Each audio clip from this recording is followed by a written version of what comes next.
आज मी तुमच्यासाठी अशी डिश घेऊन आली आहे जी दिसते साधी पण चव अशी की उरलेलं कणिक सुद्धा तुम्ही सोडणार नाही।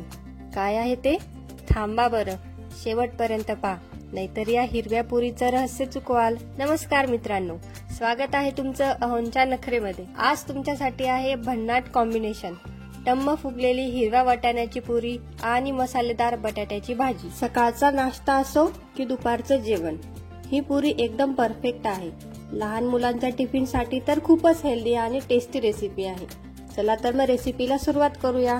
1 वाटी गव्हाचं पीठ घेतलंय, 1 वाटी मैदा घेतला, 2 चमचे बारीक रवा, अर्धा चमचा ओवा, चवीनुसार मीठ आणि 3 ते 4 चमचे तेल। आता आपल्याला तेलाचं बाइंडिंग चेक करायचं आहे।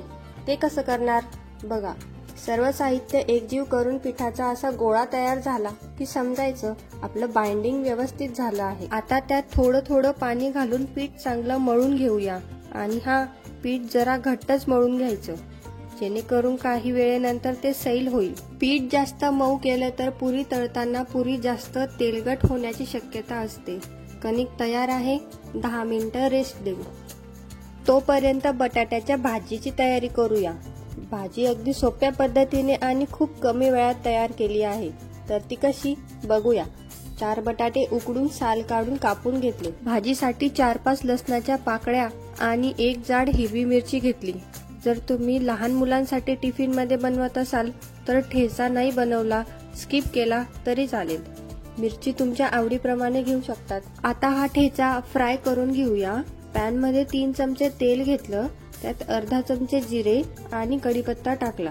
आता थोडे सुके मसाले टाकून घेऊया। भाजीत फार काही मसाले यूज केले नाहीयेत, फक्त अर्धा चमचा हळद, अर्धा चमचा जिरे धना पावडर, अर्धा चमचा लाल मिरची पावडर आणि आमचूर पावडर।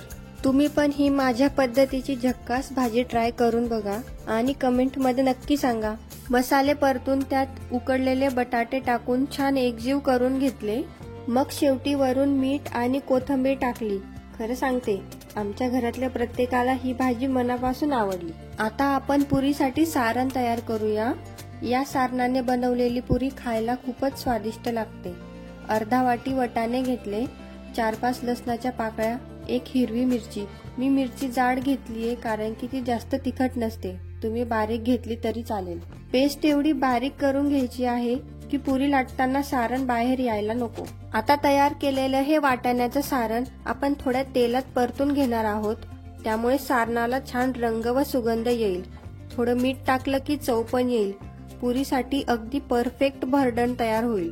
पुरीसाठी सारण घट्ट ठेवणं महत्वाचं आहे, नाहीतर पुरी तळताना सारण बाहेर येऊ शकतं। नंतर मिश्रण एका प्लेटमध्ये काढून थंड करून घ्यायचं। चला आता पुरी तयार करायला घेऊया। एक छोटा पिठाचा गोळा घ्यायचा, हलक्या हाताने दाबून मधोमध जागा तयार करायची। साधारण 1 चमचा हिरव्या वाटाण्याचं सारण भरता येईल एवढी जागा करायची। लक्षात ठेवा, सारण जास्त नको, नाहीतर पुरी लाटताना फाटेल। सारण भरल्यानंतर गोळ्यांच्या कडांना नीट एकत्र आणा आणि अलगद बंद करा, नाहीतर पुरी तळताना तेल आतमध्ये जाऊन तेलकट लागण्याची शक्यता असते। पुरी लाटताना हात जरा हलके ठेवायचे, म्हणजे सारण बाहेर येणार नाही। माझ्या पद्धतीने बनवली की पुरी अजिबात तेलकट होणार नाही। आधीच तेल तापवून ठेवलं होतं, त्यामुळे पुरी टाकताच लगेच छान फुलून आली। तेलाचं तापमान शक्यतो जास्तच ठेवायचं। पुरी व्यवस्थित दोघी साईडनी तळून घ्यायची आहे। तर ही झाली जबरदस्त वाटाण्याची पुरी। एकदा करून बघा आणि खाताना मजा आली तर कमेंट मध्ये नक्की सांगा। आणखी टेस्टी रेसिपीज साठी चॅनलला सबस्क्राईब करायला विसरू नका।